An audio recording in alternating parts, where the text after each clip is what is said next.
I thank the presiding officer. Mr. President, I have 12 unanimous consent requests for committees. Senator from West Virginia has notified the Senate is on a quorum call.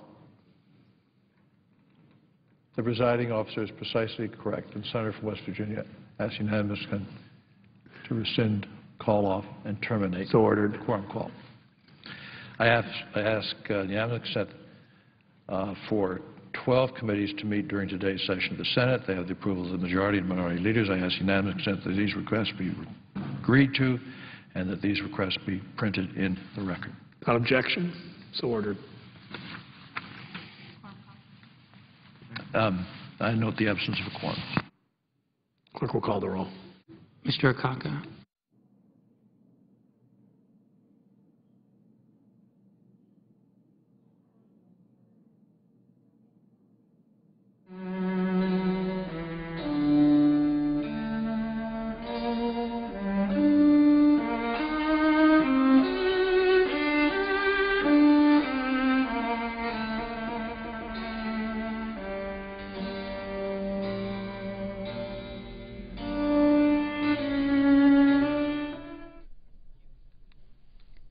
The Senate gavelled in this morning at 9:30 Eastern.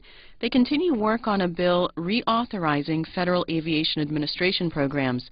Their first vote is expected in about 20 minutes on an amendment to the FAA bill regarding flight restrictions at Ronald Reagan National Airport in Washington. Majority Leader Reid has expressed hope that the Senate could have a final vote on the FAA bill today or tomorrow before senators depart for the President's Day recess. This is live coverage of the Senate here on C-SPAN 2.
The senator from California is recognized.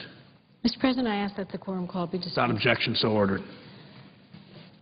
Mr. President, I just came briefly to the floor here to voice my very strong support for this FAA reauthorization bill and to thank my chairman, Jay Rockefeller, for his leadership. Many people have said this, but it's worth repeating. This is a jobs bill. The FAA Reauthorization Act is going to modernize our air transport system. And as many have said far more eloquently than I could ever say, we're looking at a system that has really gotten its roots in the 40s and the 50s. And we need to move beyond this and get a 21st century system. And that's what NextGen is going to do. Give us a way better way to handle all those flights, all that congestion. It's going to be also, in addition to a jobs bill, 280,000 jobs nationwide, it's also going to be a bill that focuses in on safety.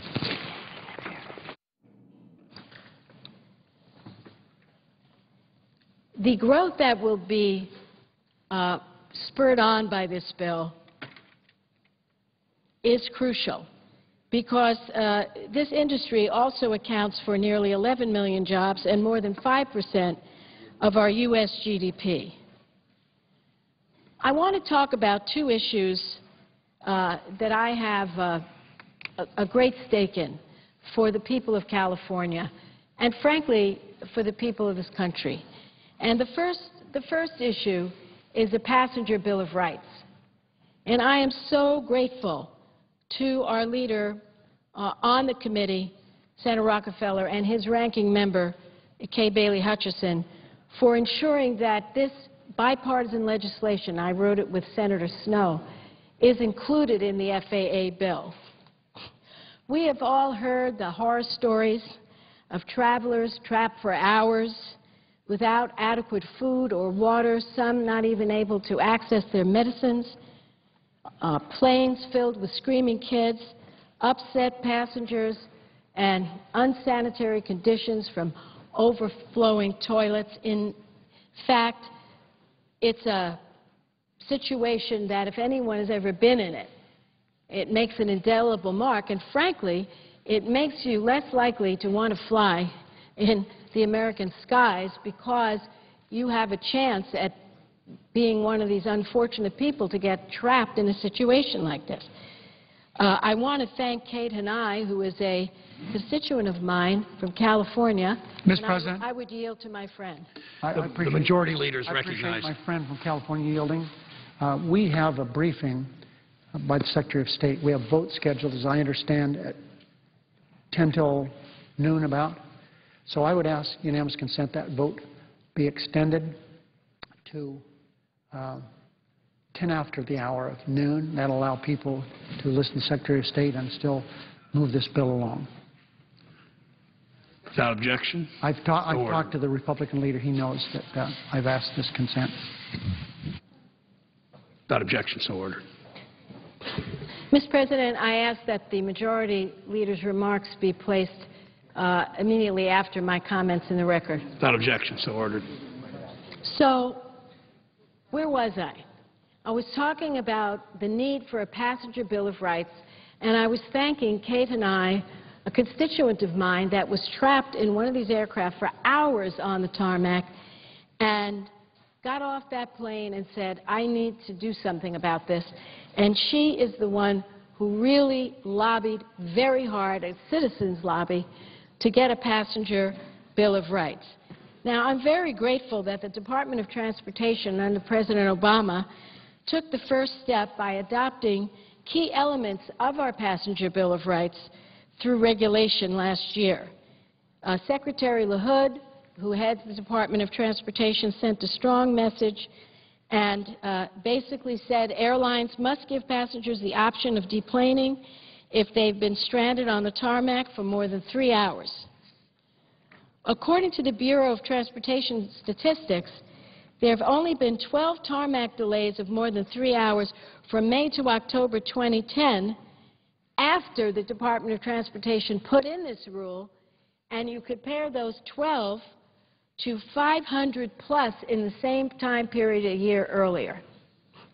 So just by putting in a regulation that says to the airlines, you cannot keep people on these planes past 3 hours, and if you do, you have to give them an option to get off.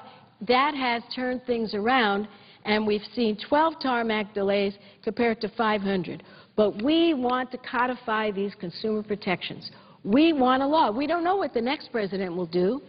We don't know what could happen. We need a law that says you cannot keep people on an aircraft for more than 3 hours unless you're about to take off in the next 30 minutes or the pilot says there's a danger to taking them back to the gate. We have very common sense loopholes there, but basically we don't have any loophole to this. You have to have adequate water, food, and access to clean restrooms if there's any type of delay. We also set up a consumer complaint hotline within the DOT, which will give passengers the means to communicate directly with the agency about delays. Someone will be on the other end when people are exhausted and upset and need to have redress. This Passenger Bill of Rights has broad bipartisan support. It passed the Senate 93-0 last March, and we believe we now have to see it through. Now, I understand some of my friends on the other side of the Capitol in the House have said no to the 3-hour time period. Is that right? And we're going to have to fight hard for it because the bottom line is if you don't have an end time, we could go back to the same delays. And so the last issue I wanted to bring before the Senate that's very important, not only to my state but to every state, is the issue of having more direct flight options into Washington, D.C., Reagan National Airport, than we have now for many, many, many cities across this great nation. We have now 38 million people in California. 38 million people in California. We have an economy that's about the 7th largest in the world, in our state. We have one direct flight from Los Angeles into Washington National Airport. So if you live in San Francisco, Sacramento, San Diego, San Jose, Fresno, or any other city in our great state, you do not have an option of flying directly into our nation's capital. That is not good for business or jobs in California. It's not good for business or jobs in Washington or Virginia. Now, we need to be encouraging more domestic tourism. That creates jobs for our communities. Tourism in my state generated $90 billion and supported 881,000 jobs in '09 alone. And, folks, it makes a difference flying into our airport right here in D.C. when you could be at the Capitol in 15 minutes, depending on traffic, 20, compared to getting out in Dulles, great airport, but let me tell you, not easy. Once you get off the plane, you have to get into a special train, and you walk, and you go up escalators, and you go on moving walks, and it's quite good for exercise. But it is not good if you're interested in getting somewhere in a reasonable amount of time. And then the drive could be anywhere on a good night, 50 minutes to an hour and a half. That is a difference to travelers, particularly travelers who are working and they have work in this area. I know that there's a compromise that my chairman and ranking member have been working on how to open up some more slots so we can get some more options in our state and other states who are likewise deprived. And I'm going to be supporting that compromise. It's crucial. So we need to have a bill that includes increasing service for cities beyond this kind of artificial perimeter that was set up. And we can't afford to wait any longer, as opportunity lies in the balance. We're not going to overrun Washington National. Nobody wants to do that. We just want to do some things that make some sense and allow more freedom for the airlines to pick the routes they really have the demand for. As I said, we have one direct flight into all of California. One. And boy, you can never get on that either. It just doesn't make any sense. We have multiple flights out of Dulles. And so there's not a balance there at all. So again, this is a jobs bill. This is a consumer bill. This is a bill that's going to help commerce. I strongly support it, and I yield the floor. I note the absence of a quorum. Clerk will call the roll. Mr. Akaka.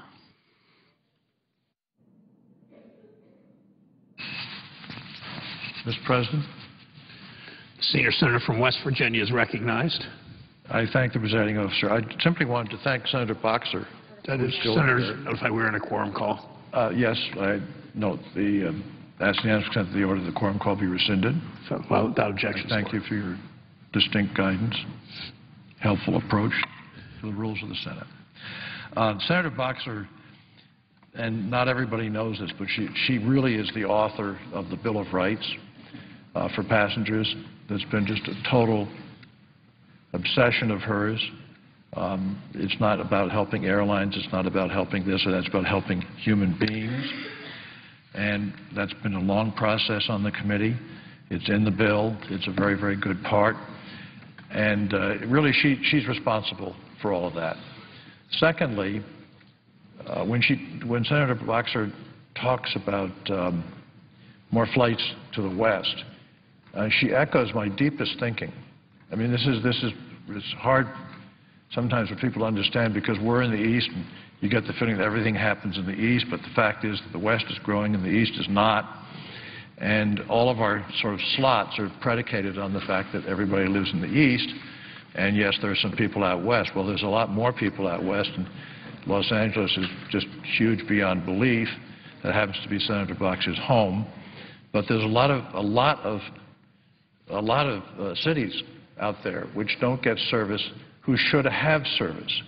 And we have tried to address that in this bill. The slots issue has been a very difficult one in the bill. But we've tried to address that, and we've also tried to address that by allowing the Department of Transportation to say, all right, well now, are they getting enough?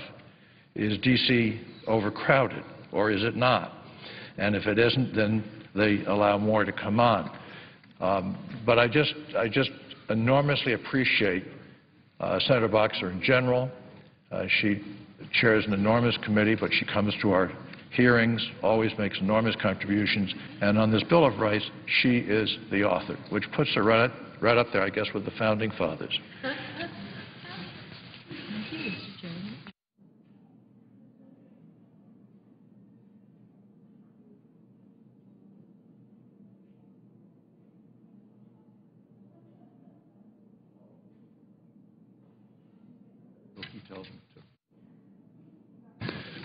Mr. President, I note the absence of a quorum. The clerk will call the roll. Mr. Akaka.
You're watching live coverage of the Senate floor here on C-SPAN 2. That first vote on the FAA reauthorization bill has been pushed back to a little after noon Eastern, and we'll have that for you as we continue our coverage of the Senate. Meanwhile, Defense Secretary Gates and Admiral Mike Mullen, the chairman of the Joint Chiefs of Staff, are attending a hearing. They're testifying in front of the Senate Armed Services Committee right now, and you can watch that live on C-SPAN 3. Defense Secretary Gates told that committee that the U.S. will spend $12.8 billion in 2012 to train and equip the Afghan forces. He says that that sum can't be carried on indefinitely.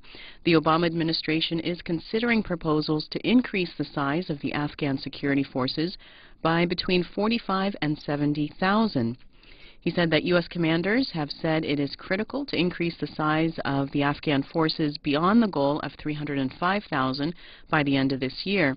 This is the first time that officials have disclosed totals for the proposed increase under debate. Secretary Gates and Admiral Mullen said that a decision is expected soon. Again, you can watch their testimony live right now on C-SPAN 3.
Senior Senator from Arizona is recognized. I ask unanimous consent that further proceedings under the quorum call be suspended. Without objection, so ordered. Mr. President, in a few minutes I will ask the Senate to proceed to the consideration of S-380. S-380 extends the Andean Trade Preference Act. But first I'd like to make a few comments about the importance of this Trade Preference Act. Now, Mr. President, I'm very aware that a lot of things are going on in the world, and there's upheaval in the Middle East, and there's a lot going on both sides of the aisle on spending, and I'm very aware of what has dominated the news and the attention of the Congress and the American people. I want to talk for a few minutes about the importance of the Andean Trade Preference Act and the need to reauthorize it.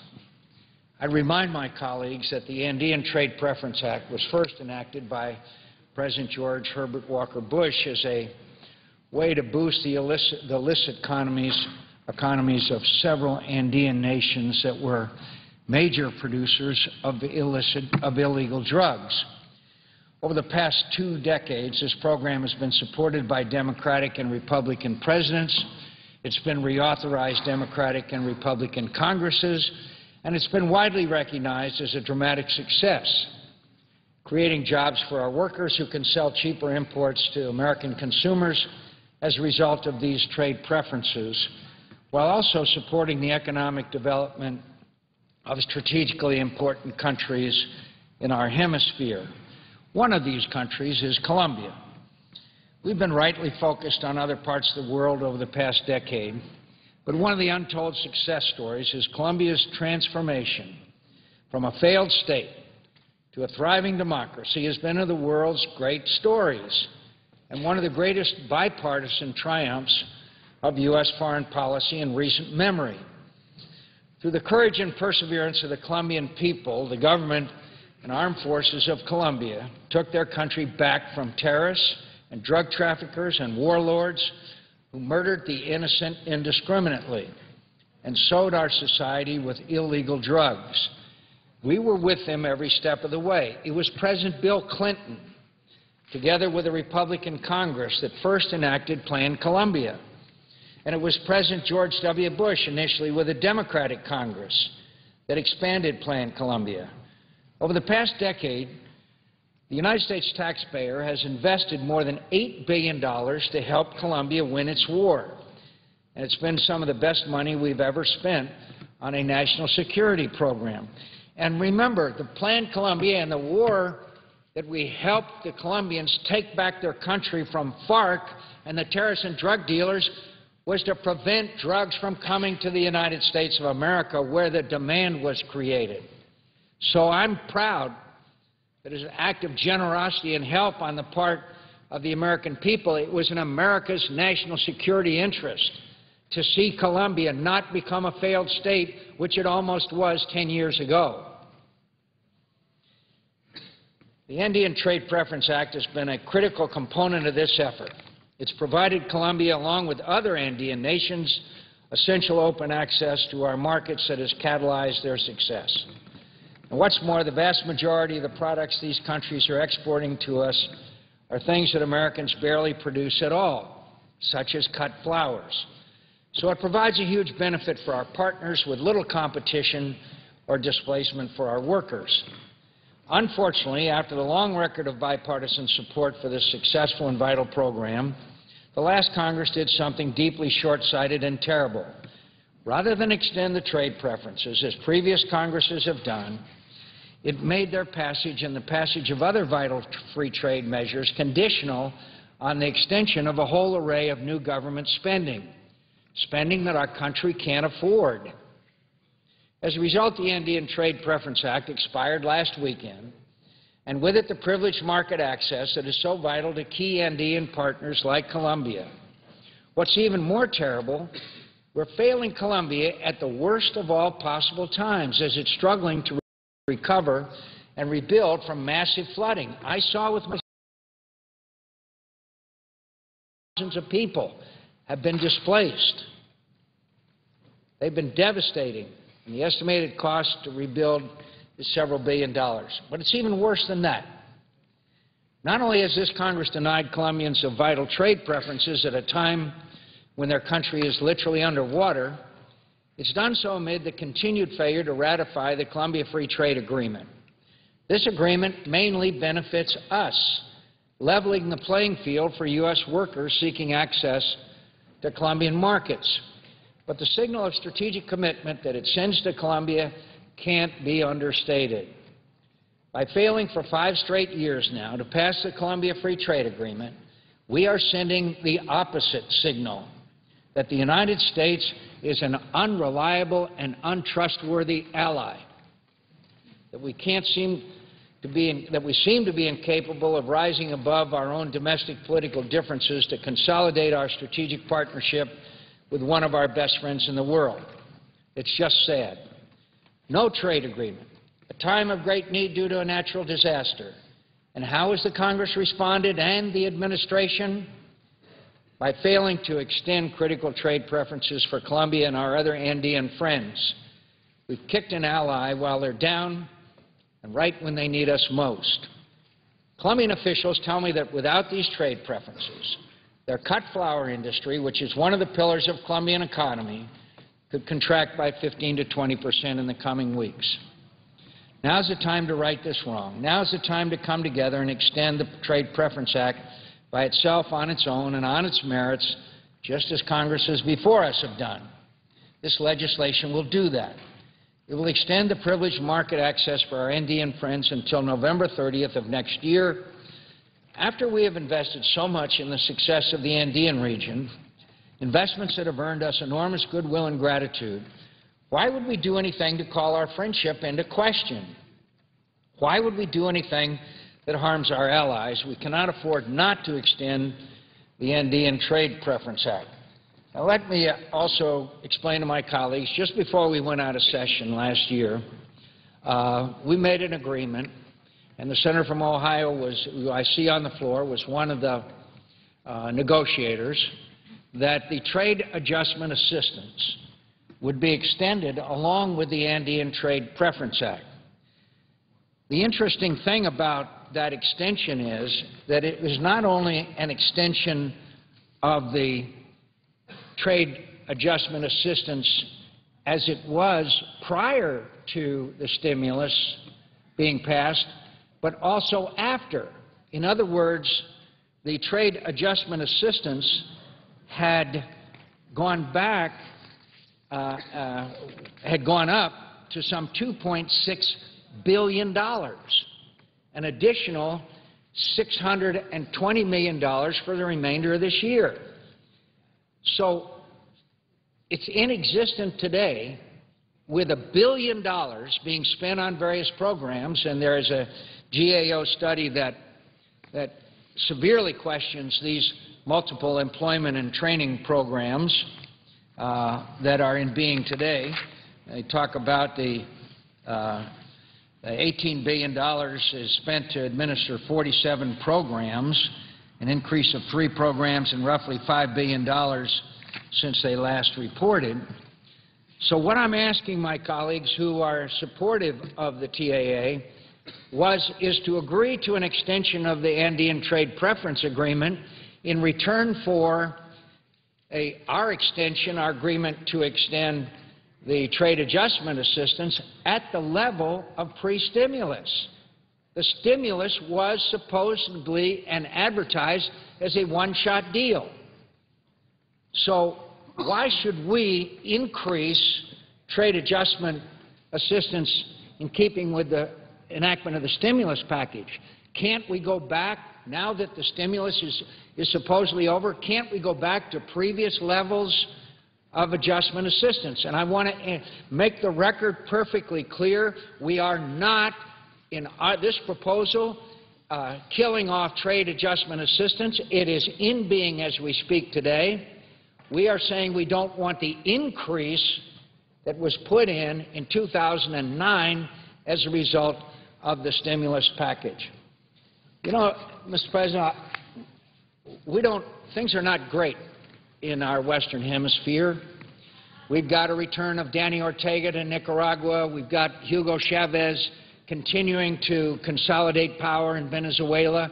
We are seeing other nations in the region, and I won't enumerate them, that are becoming more and more dictatorial, totalitarian, and anti-American. So when we don't extend the ATPA, the signal to our friends and our adversaries in the region is very clear. You can't count on the United States of America to keep its solemn agreements negotiated and ratified by Republican and Democrat presidents and Congresses. Now, I understand and appreciate and respect the senator from Ohio, the senator from Pennsylvania, the senator from Montana, and their dedication to trade adjustment assistance. Now, I am not seeking to end TAA. We are seeking to leave TAA at its previous level prior to the stimulus package being enacted. I don't understand why that shouldn't be sufficient in this era of huge deficits and debts. So I would ask my friend from Ohio and those on the other side of the aisle who oppose a long-term extension, who oppose the Andean Trade Preference Act being extended, that we would agree to the extension of the trade adjustment assistance only at the level that it was before. Isn't that reasonable? Isn't that reasonable? It's $1 billion a year. It's $1 billion a year that's going to be allowed under the TAA. So I also, again, as I began my comments, I understand there's a lot of things going on in the world. There's a lot of things going on domestically. There's a lot of things happening. But shouldn't we pay attention to our friends, our little friends who helped us so much in this war on drugs, who, if they had become, as they nearly did 10 years ago, a failed state, the consequences to United States national security would have been profound. We are watching the violence in Mexico, and we are alarmed by it, including the death of a DEA agent and wounding of another one just in the last couple of days in Mexico. My friends, that was a Sunday school picnic compared to what was going on in Colombia before Plan Colombia, before we helped them with the Andean Trade Preference Agreement. And I urge my colleagues to please consider at least a short-term extension of this ATPA, along with the basic TAA, at least to give these people an opportunity to recover from the devastation that they have experienced. So I ask unanimous consent that the Senate proceed to the immediate consideration of S-380. I ask unanimous consent that the bill be read a third time and passed. The motion to reconsider be laid upon the table and that any statements relating to the bill appear at this point in the record. Madam President. Is there objection?